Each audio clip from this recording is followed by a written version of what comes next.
Someone is getting snubbed. Virginia has Brennan Armstrong, who is third in the country with 3,557 passing yards.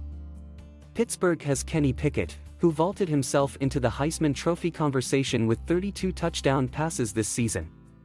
Wake Forest has Sam Hartman, who may wind up leading the Demon Deacons into the Atlantic Coast Conference title game. NC State has Devin Leary, who has thrown for 29 touchdowns.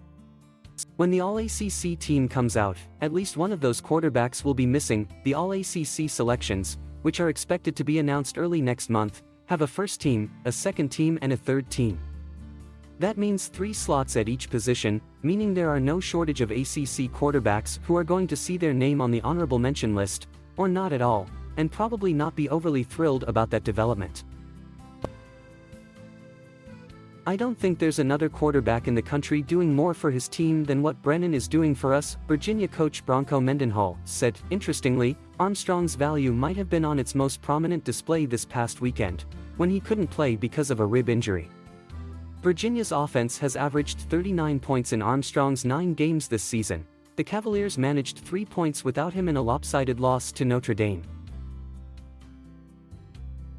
It's unclear if Armstrong can go this week when Virginia faces Pitt in a game that might end up deciding the ACC Coastal title.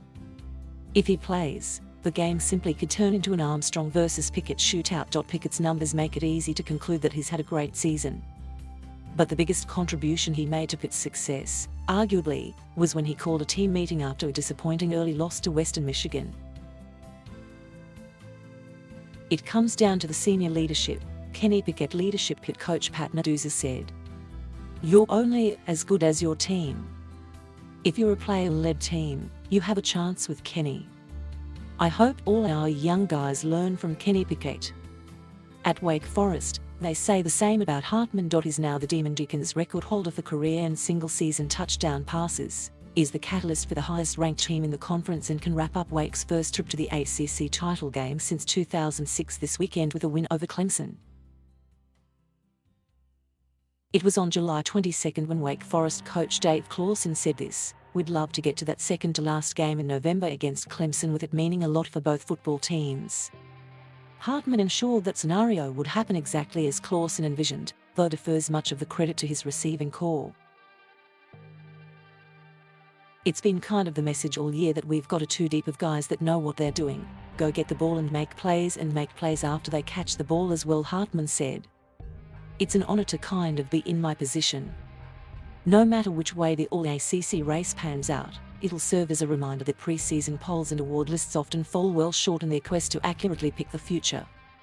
The ACC's preseason player of the year, by an overwhelming margin in the voting, was North Carolina quarterback Sam Hartman, who started the season as a Heisman frontrunner, but a slow start by the Tar Heels doomed those plans.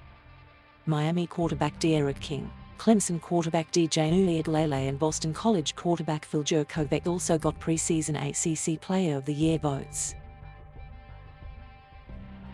King's season ended early with injuries. Jurkovec got injured and missed about 2 months. Uiagalelei and the Tigers needed time to figure themselves out. "He's had a challenging year, but that's just part of growing up," Clemson coach Dabo Swinney said. "It's just part of being a young quarterback and learning how to handle disappointment and things like that. Early part of the year, he certainly wasn't playing well, and we weren't playing well around him. And we're getting better. We are more consistent around him." Uiagalelei's 248 yards away from 2,000 this season. If he gets there, that means the ACC will have at least 9 quarterbacks hit that number in 2021. Armstrong, Pickett, Hartman, Leary and Howell are there already, as are Louisville's Malik Cunningham, Miami's Tyler Van Dyke and Duke's Gunnar Holmberg. And all those numbers will give award voters much to consider when it's time for those All-ACC quarterback picks to be made. "You need to be exceptional at that position," Mendenhall said. Thank you for watching. Please subscribe.